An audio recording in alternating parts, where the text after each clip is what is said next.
Povo de Deus, a graça e a paz do nosso Senhor e Salvador Jesus Cristo, amém?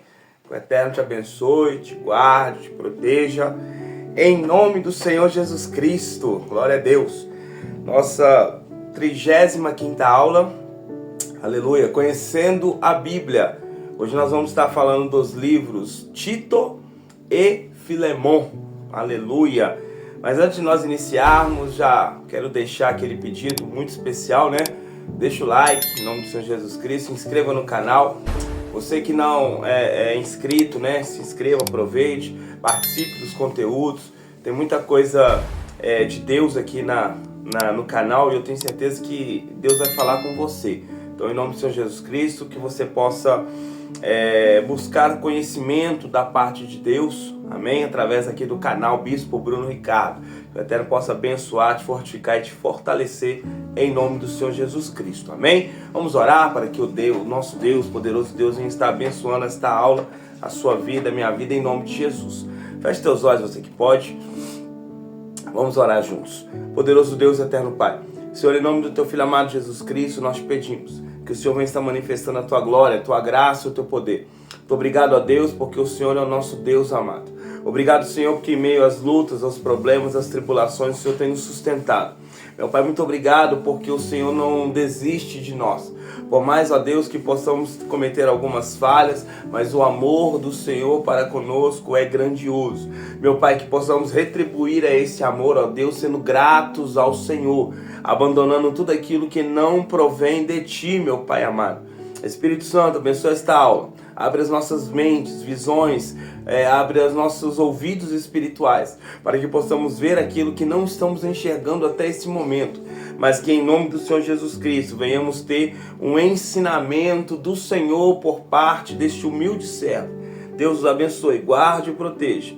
Em nome do Pai, do Filho e do Espírito Santo de Deus. Amém? Já deixou o like aí? Tenho certeza que sim, que Deus te abençoe, viu? Em nome de Jesus. Vamos seguindo então. Novo Testamento, Tito. Autor é o apóstolo Paulo. O livro foi escrito cerca do ano 64 depois de Cristo. Amém? Tito tem 3 capítulos e 46 versículos. Aleluia. Sobre a epístola de Tito. Vamos ler o capítulo 1, versículo 1. Paulo, servo de Deus e apóstolo de Jesus Cristo, que para promover a fé que é dos eleitos de Deus e o pleno conhecimento da verdade que conduz à piedade. Glória a Jesus. Então nós aprendemos aqui que acredita-se que Paulo escreveu a Tito a partir de Macedônia, estando em Macedônia, né? Ou estando em Corinto, após ter escrito a primeira carta de Timóteo, tá? Acredita-se nisso. O tema central desta epístola de Tito é esta aqui, ó. Trata das instruções que Paulo dá para corrigir o que estava deficiente e estabelecer o pastor, né, o bispo em cada cidade. Então, o objetivo de Paulo, o tema central dessa epístola a Tito, né? Epístola de Tito, melhor dizendo, é esse aqui, amém? Vamos seguir então. Acerca da carta, Tito foi escrito por Paulo para instruí-lo sobre o trabalho que deveria realizar na ilha de Creta.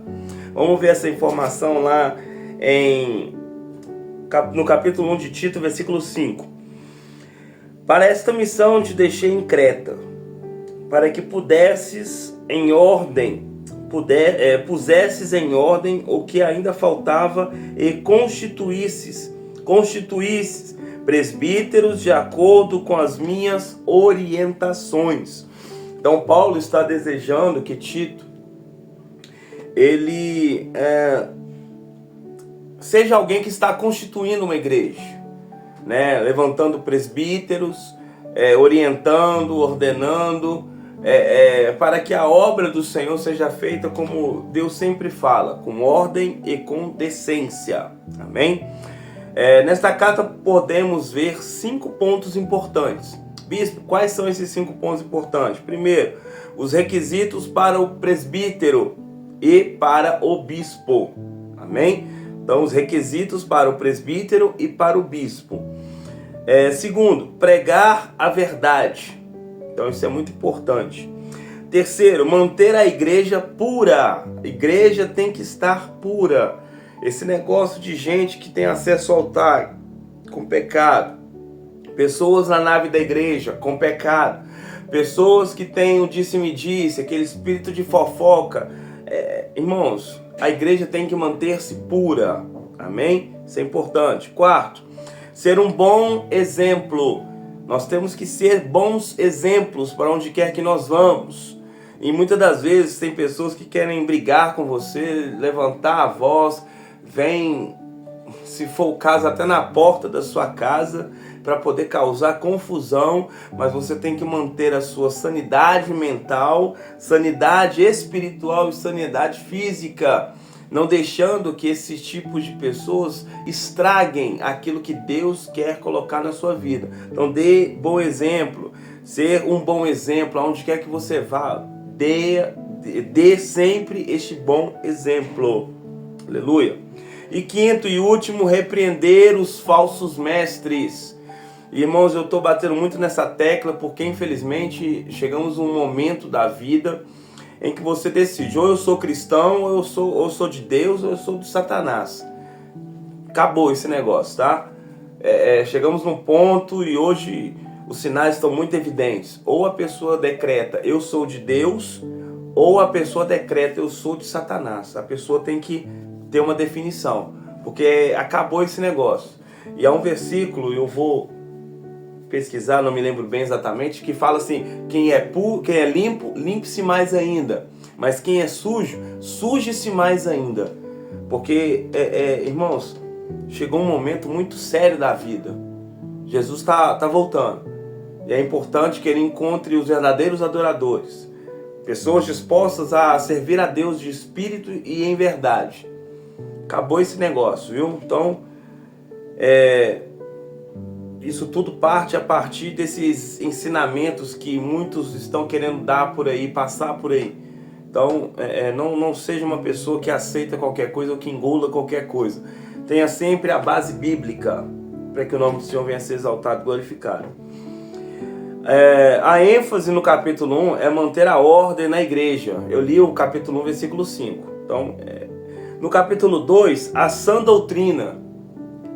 Do capítulo 2, versículo 1 e versículo 10, tá? Manter a sã doutrina.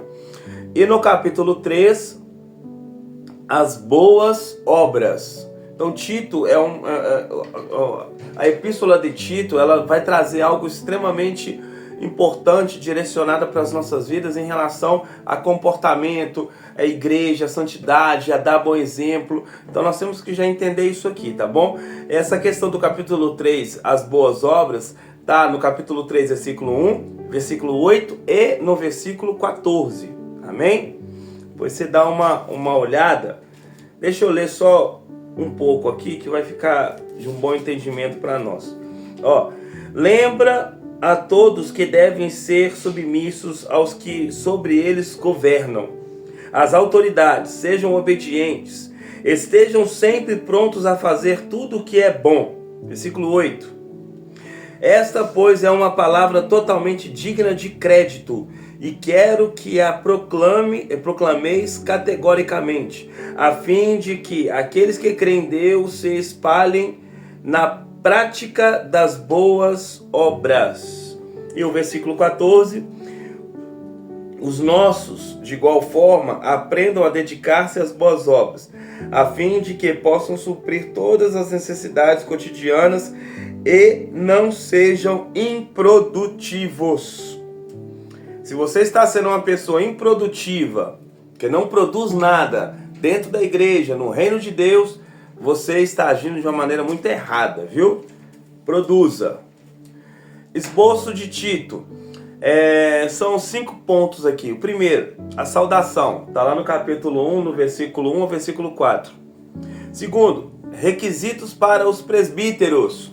Deixa eu começar a falar aqui, porque vai bater, vai doer, mas é importante, tá? Esquenta não que eu vou bater em mim mesmo aqui também. Vamos lá.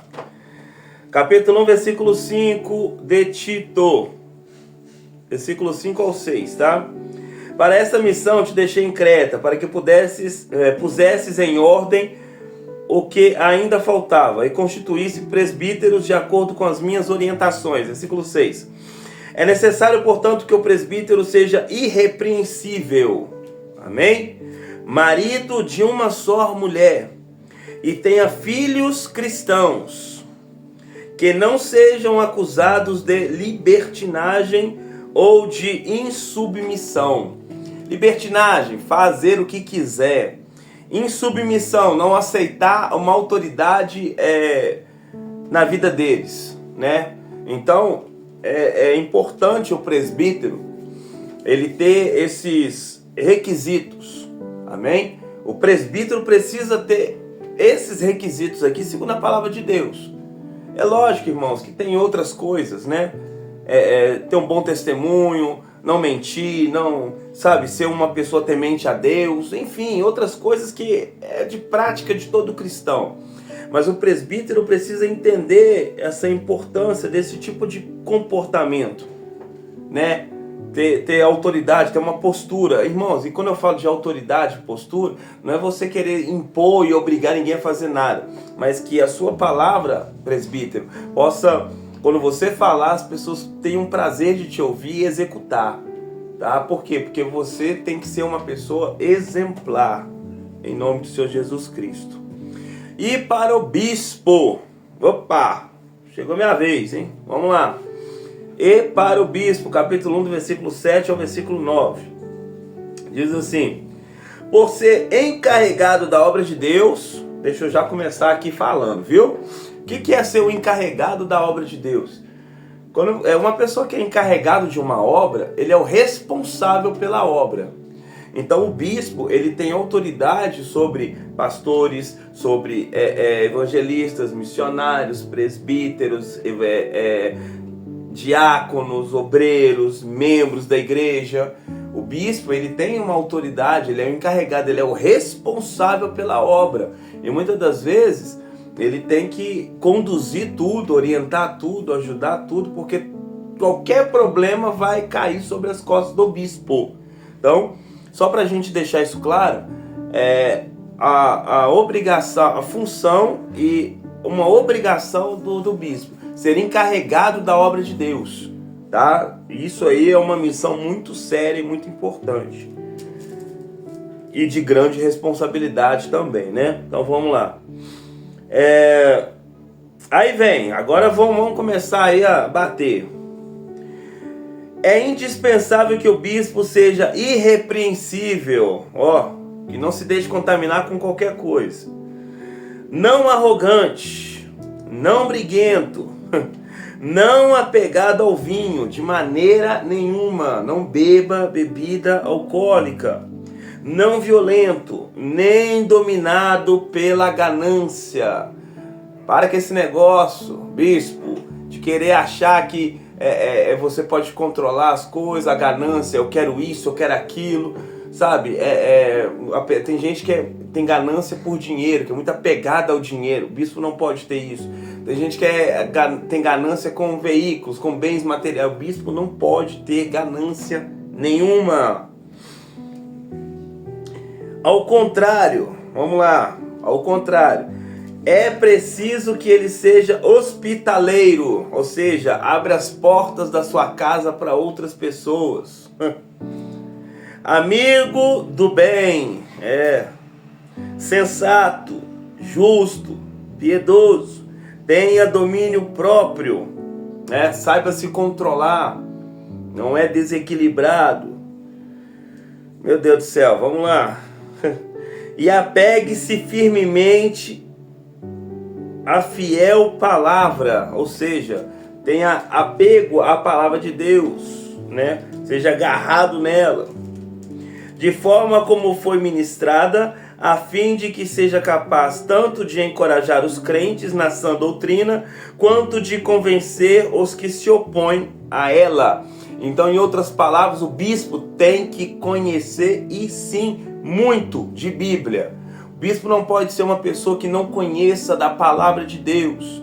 O bispo tem que conhecer da palavra de Deus ao ponto de falar e as pessoas acreditarem nele.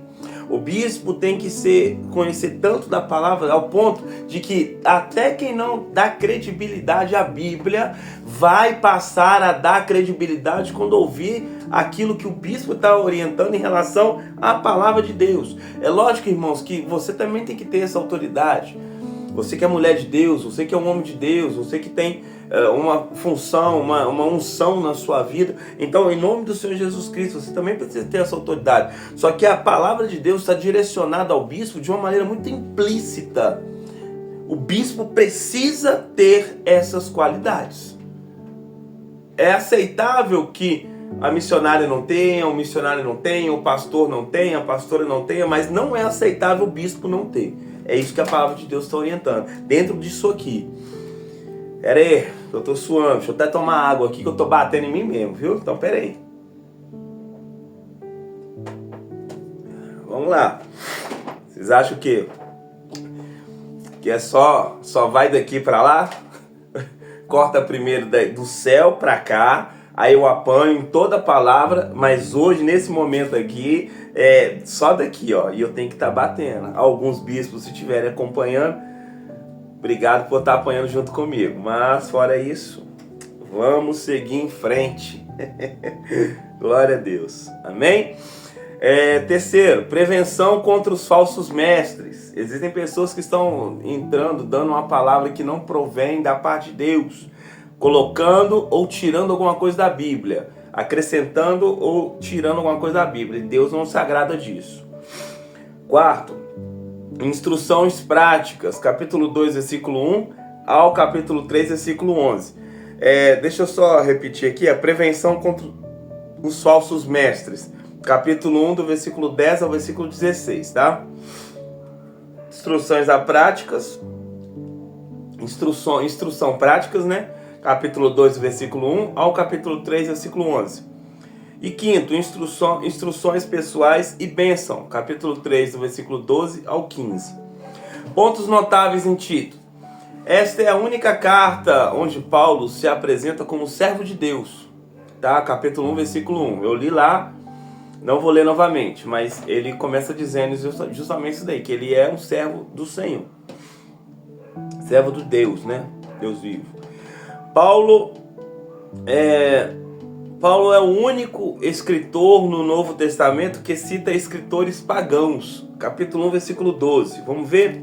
Um dos seus próprios profetas declarou: os cretenses são sempre mentirosos, feras malignas,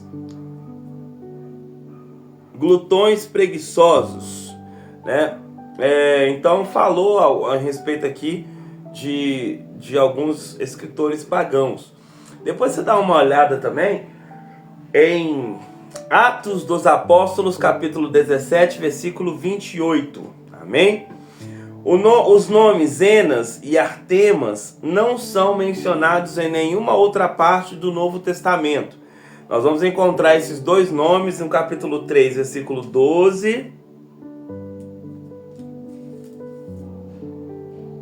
E no versículo 13.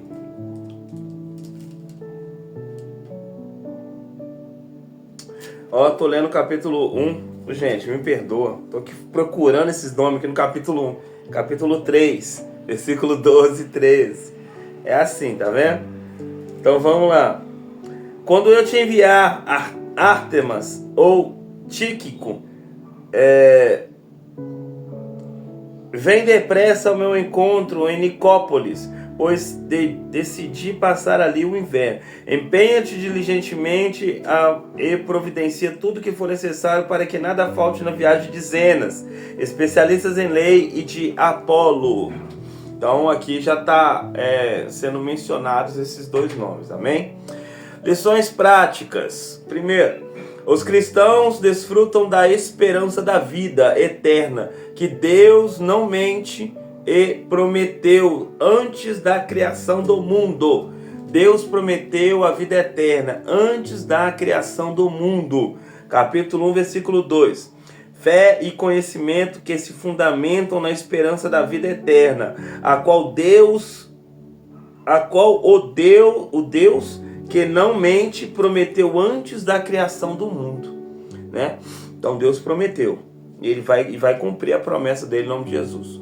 Um exemplo de amor fraternal, tá? Umas lições práticas aqui, capítulo 1, versículo 4.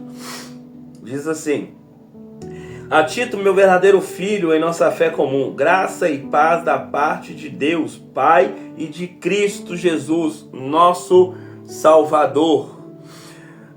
Os evangelistas ajudam a estabelecer presbíteros, capítulo 1, versículo 5, já foi lido, mencionado. Requisito para os presbíteros, capítulo 1, versículo 6, eu já li também.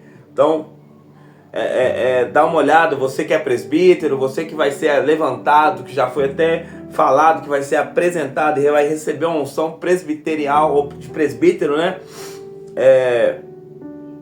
Em nome do Senhor Jesus Cristo. Capítulo 1 de Tito, versículo 6. Leia, importante.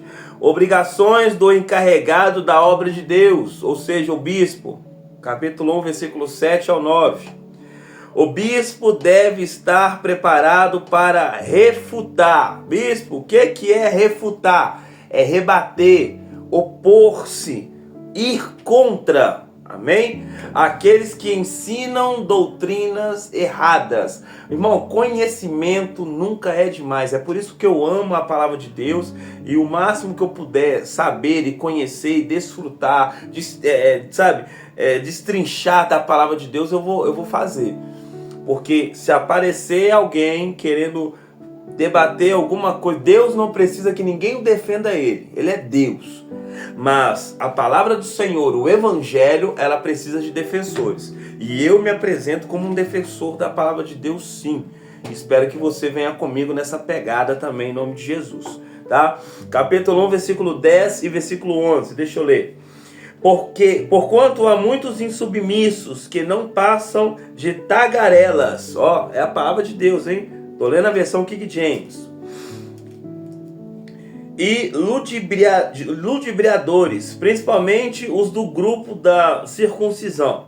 É necessário fazê-los calar, pois, motivados pela cobiça, transformam casas inteiras pregando o que não convém. E aí o bispo, ele tem a responsabilidade de rebater, opor-se e refutar todos aqueles que ensinam doutrinas erradas. Mas logicamente você que procura ter o conhecimento da palavra de Deus, te convido aí nessa missão comigo também. Amém?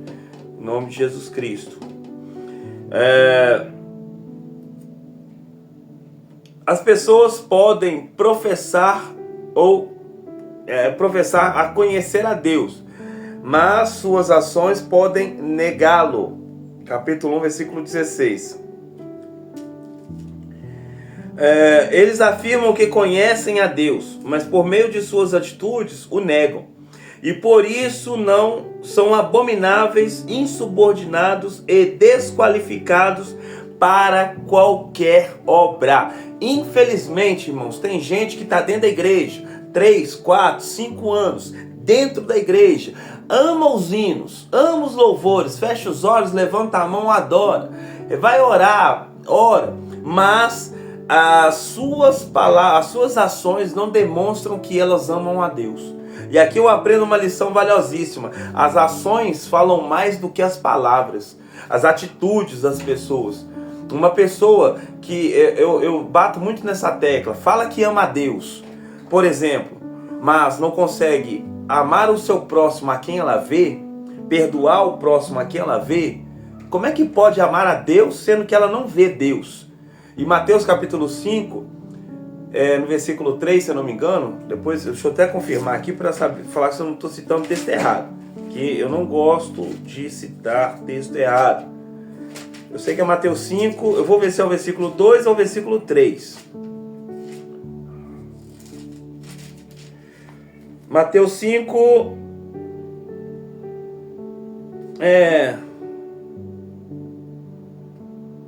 nem é 2 nem é 3, tá? Tá vendo? Por isso que eu gosto de ver. Mateus capítulo 5, versículo 7. Bem-aventurados os misericordiosos, porque alcançarão a misericórdia de Deus.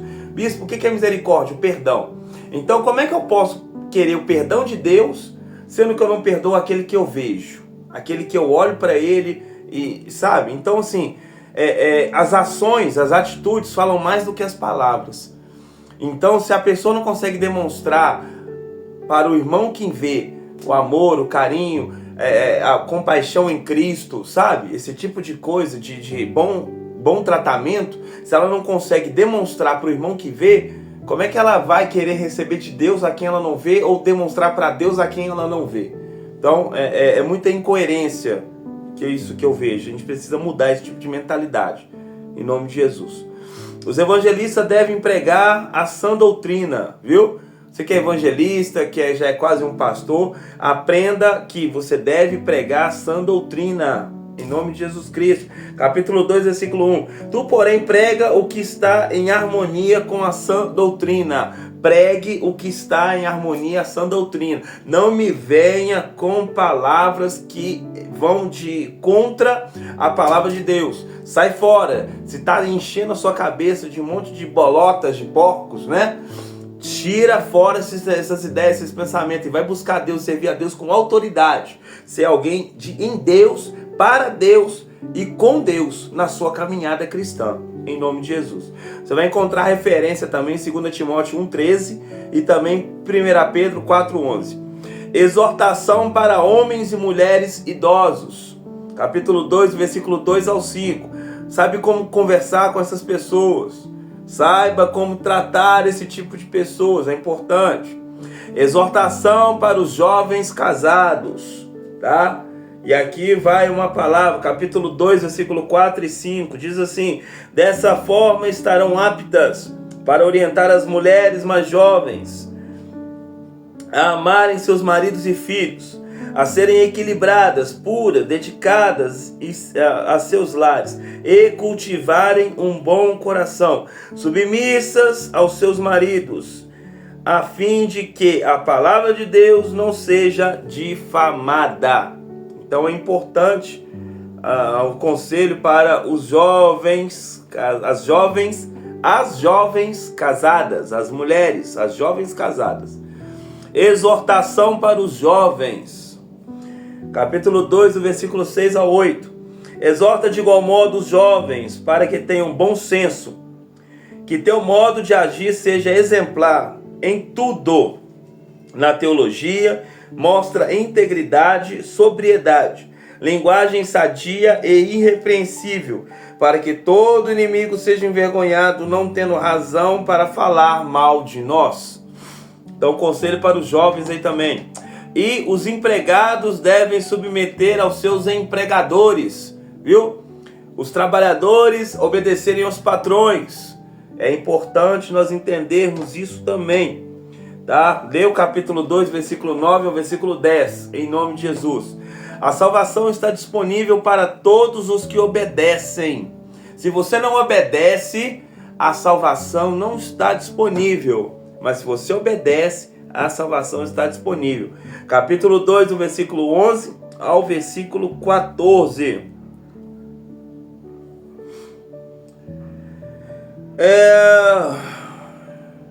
Deixa eu ler só o versículo 12 aqui. Ela nos orienta a renunciar à impiedade e às paixões mundanas, e a viver de maneira sensata, justa e piedosa nesta presente era. Então, leia aí, tá? Você vai ler também e vai entender o que Deus quer falar com você, comigo. Os evangelistas devem exortar e repreender com autoridade. Capítulo 2, versículo 15. Aleluia.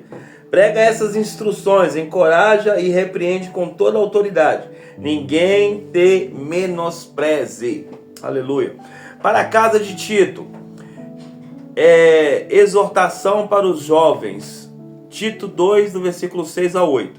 O que você aprendeu com esse versículo para ensinamento aos jovens? Tá? Então nós vimos, eu li aqui a exortação para os jovens. Tito capítulo 2, versículo 6 ao versículo 8. E a pergunta é: o que você aprendeu com esses versículos para o ensinamento dos jovens? Seja o jovem da sua casa, ou na rua, na escola, na faculdade, seja onde for, no trabalho, sem a ajuda da internet, viu? Em nome do Senhor Jesus Cristo. Vamos para a segunda epístola. É uma epístola muito curta, que não há capítulos, só tem versículos, tá? Então, Filemon, está no Novo Testamento, autor, apóstolo Paulo, foi escrito cerca de 62 depois de Cristo.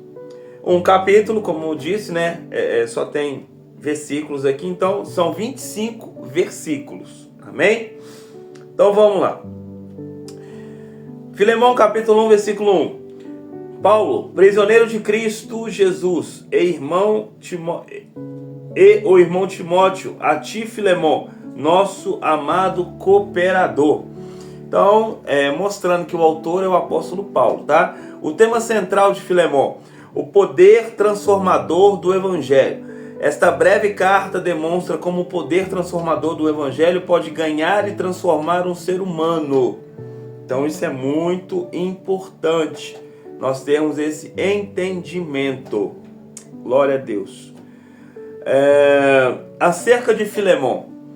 Provavelmente um convertido por Paulo. Filemon vivia em Colossos e era proprietário de um escravo. Paulo não se dirige a Filemon como autoridade de um apóstolo, mas como um amigo em Cristo, que me chamou muita atenção, né? Paulo não dirigiu-se a Filemon com a autoridade de um apóstolo de Cristo, mas como um amigo. Acerca de Onésimo. Bispo, quem é Onésimo? Um escravo de Filemon, tá bom? Vamos lá. Onésimo fugiu, possivelmente, tá? Penso eu. Eu vou te dar o motivo porque eu penso assim. Possivelmente levando consigo algum dinheiro de Filemon. Por quê, bispo? Versículo 18. Contudo, se ele te causou algum prejuízo ou te deve qualquer coisa, lança todo o custo nas minhas costas. Paulo falando a Filemon acerca de Onésimo. Amém? Ele foi para Roma, né? Onésimo foi para Roma, onde se converteu a Deus através de Paulo, que passou a amá-lo profundamente. Onésimo, pela gratidão e pelo serviço devoto que ele prestava, né? Paulo começou a amar Onésimo pelo serviço devoto e pelo favor que ele prestava. Você vai encontrar isso que eu estou falando, essa comprovação lá no versículo 11 ao 13, tá? De Filemon. Legalmente, Onésio, irmãos, eu falei Onésimo, né, no começo, vocês me perdoam, tá? É Onésio. Eu escrevi errado aqui em cima. É Onésio. Aí agora aqui embaixo, que está repetindo 2, 3 vezes, eu falei, opa, eu escrevi errado em cima. É Onésio, tá? Perdão. Legalmente, Onésio era propriedade de Filemon. Paulo entendeu que não tinha o direito de mantê-lo com ele mesmo, consigo, né, com Paulo, mas o encorajou a retornar ao seu senhor. E Onésio assim o fez, acompanhado de Tíquico, que levou a carta à igreja em Colossenses, né? Você vai encontrar essa informação lá em Colossenses capítulo 4, versículo 7 ao 9. Aí lá você vai ver o nome Onésio. Vamos lá? Eu não sou de ficar lendo outros textos assim quando dou estudo, mas só porque é um nome diferente, a gente não tem... Talvez você nunca ouviu falar desse nome, então vamos tirar nossa dúvida. Colossenses 4, do 7 ao 9. Diz assim: quando a minha situação, Tíquico, irmão amado e fiel ministro, conservo no Senhor em tudo que informará. E envio o objetivo principal de colocar a par sobre como estamos vivendo e para que possa confortar o nosso coração. E em sua companhia vos envio Onésimo. Então eu estava certo no começo e errei depois ao escrever aqui. Então é Onésimo. Tá, glória. Irmão, é muita coisa para fazer, né? Mas Deus é bom. Vamos lá. Onésimo.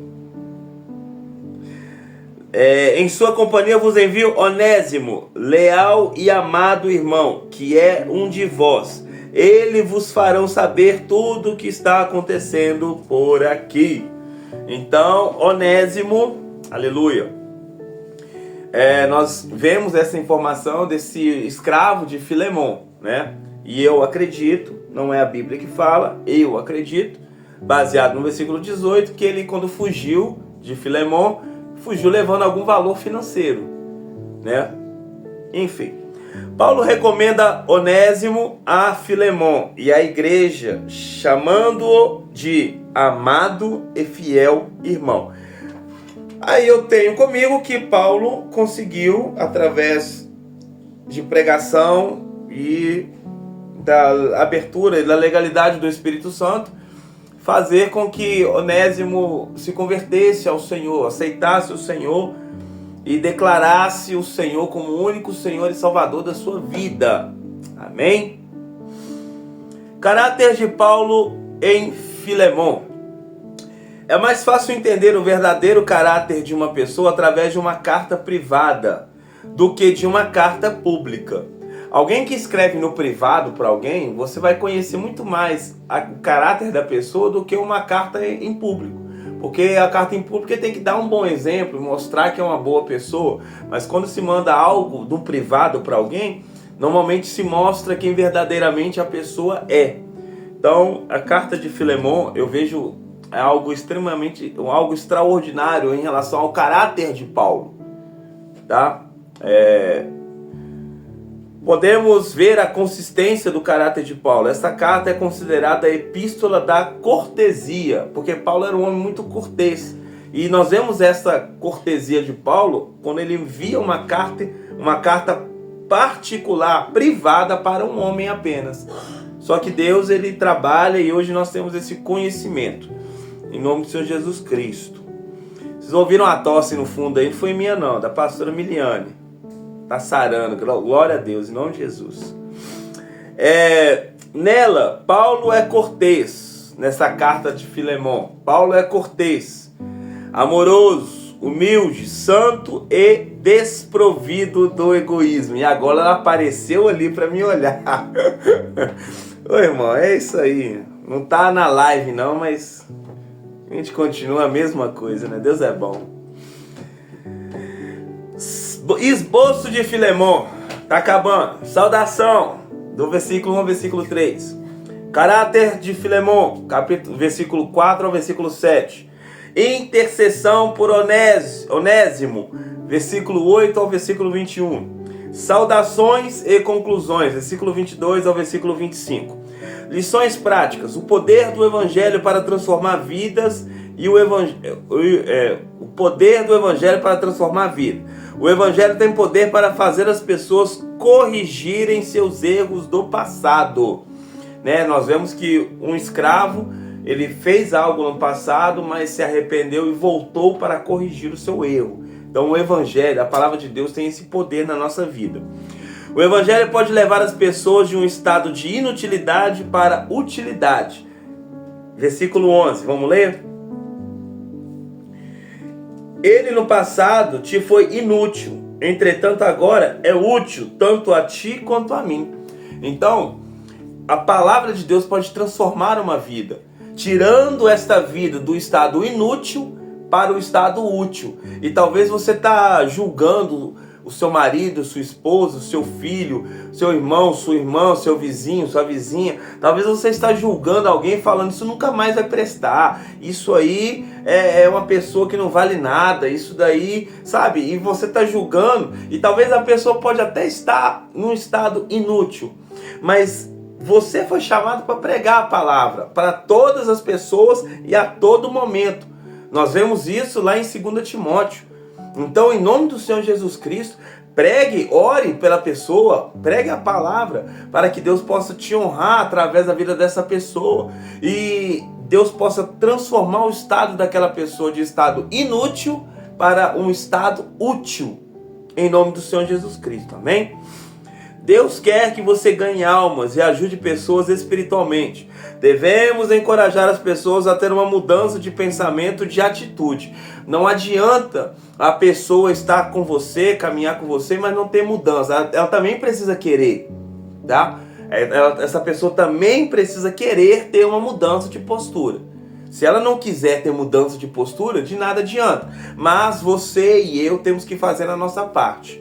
Nós temos que nos dedicar espiritualmente, ajudar aquela pessoa, ganhar a alma dela para o Senhor, mostrar que ela é uma pessoa importante, primeiro para Deus, depois para nós, e ela pode ser uma pessoa muito útil na obra do Senhor. Devemos mostrar esse tipo de mudança que a pessoa pode ter. E se nós ganharmos essa pessoa, ganhamos uma alma para o Senhor. E aí o reino dos céus vai aumentando e enchendo cada vez mais em nome do Senhor Jesus Cristo. O valor das bênçãos espirituais. A dívida de Filemão com Paulo por ter o orientado e o ajudado espiritualmente não se compara com a vida de Onésimo com Filemão. Às vezes, irmãos, a gente vai ter alguns problemas e algumas atribulações em favor de ajudar uma outra pessoa. Olha que interessante isso aqui, ó. Olha só. Às vezes, as dívidas, as acusações, as defamações que você vai aguentar, que você vai passar em favor de uma pessoa que se voltou para Deus, vale muito mais a pena ver aquela pessoa trabalhando para o Senhor do que as defamações que estão falando a seu respeito. As injúrias, as calúnias, as dívidas que talvez você arrumou por causa daquela pessoa. Lembrando que estamos aqui de passagem, somos peregrinos nessa terra. Isso aqui tudo vai passar. Só que às vezes, ao você se propor ajudar alguém e essa pessoa receber essa ajuda de bom grado, de coração aberto, e realmente ela desejar mudar e conseguir mudar de postura, uma situação que estava indo para a decadência, para o fim, agora por intermédio de Deus, através da sua vida, da minha vida, conseguiu fazer essa pessoa mudar de postura. Irmãos, é uma alma que se converteu ao Senhor e vale muito a pena do que qualquer dívida que será cobrada financeiramente, ou qualquer prejuízo, ou qualquer calúnia. Você ouviu um monte de abobrinha que sai da boca de pessoa que não sabe nem o que é o beabá. Você está entendendo? Então nem vale a pena, irmão. Sabe? Não se compara. Deixa essas pessoas fracas de mente, pequenas de espírito e sem conteúdo para poder falar o que elas quiserem falar. Deixa falar o que quiser falar. Você é melhor do que isso. Amém? Do que aquilo que estão lançando contra você. Você é melhor do que isso. Deus te chamou para uma obra grande. Seja igual Neemias. Com uma mão estava uma colher e na outra mão estava a espada. Fica focado numa grande obra, filho. Vai trabalhar para o Senhor e deixa que os incrédulos cuidem dos incrédulos. Não desça o seu nível para poder tratar com esse tipo de gente, não, que nem vale a pena. Tá bom? Você é melhor do que isso. Eita glória. Recebo, meu Pai. Recebo isso aí, em nome de Jesus. Amém? Para a casa de Filemão. Glória.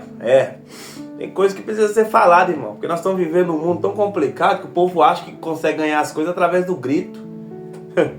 Vai virar cristão, vai se converter. Quem sabe você não grita e Deus te ouve. E aí as coisas acontecem. Que gritar para homem é bobeira. Em Filemão, vemos o cristianismo abolindo a escravidão. Pega isso aqui, hein? Ao fazer com que o Senhor e escravos sejam irmãos em Cristo. Olha para você ver. Na carta a Filemão nós vemos o cristianismo abolindo a escravidão. Como, bispo? Fazendo com que o Senhor e o escravo, no caso Filemão e Onésimo, sejam irmãos em Cristo. Forte, né? Esse para casa aqui, irmãos, eu fico pesquisando aqui esses trem, aí Deus fala aqui uns negócios, a gente vai e coloca. Vamos lá. Quais outros problemas sociais o Evangelho corrige na sua opinião? Agora eu quero ver. Quais outros problemas sociais o Evangelho corrige, na sua opinião? Lembrando que é sem a ajuda da... Muito bom. Internet, né? Isaías capítulo 8, versículo 20. A lei e ao testemunho. Se eles não falarem segundo esta palavra, é porque não há luz neles. A lei e ao testemunho. Se eles não falarem segundo esta palavra, é porque não há luz nele. Então, pelo amor de Deus, não debata com trevas, com mente pequena. Não desça o seu nível. Deixa o like. Curtiu aí? Se você acompanhou até aqui, é porque eu tenho certeza que Deus falou com você. Compartilhe esse link nas suas redes sociais, em nome do Senhor Jesus. Em nome do Senhor Jesus Cristo. Me ajude a divulgar a palavra de Deus. Em nome do Senhor Jesus. Que o Eterno possa nos abençoar, nos fortificar e nos fortalecer. Em nome de Jesus. Amém? Glória a Deus. Vamos orar. Feche seus olhos. Pai, em nome do Senhor Jesus Cristo. Senhor, eu te louvo, te agradeço. Glorifico ao Senhor por tudo que o Senhor é, faz e representa na minha vida, nas nossas vidas. Espírito Santo, derrama a tua glória. O Senhor vem estar nos abençoando, nos fortificando, nos fortalecendo. Pai, em nome do Senhor Jesus Cristo, nós repreendemos agora tudo aquilo que não provém do Senhor. E te pedimos, ó Deus, que o Senhor venha estar manifestando o teu poder sobre as nossas vidas. Nos ensine, meu Pai, a sermos pessoas, cristãos verdadeiros, e não apenas frequentantes de culto. Pai, nos ajude a sermos verdadeiros cristãos.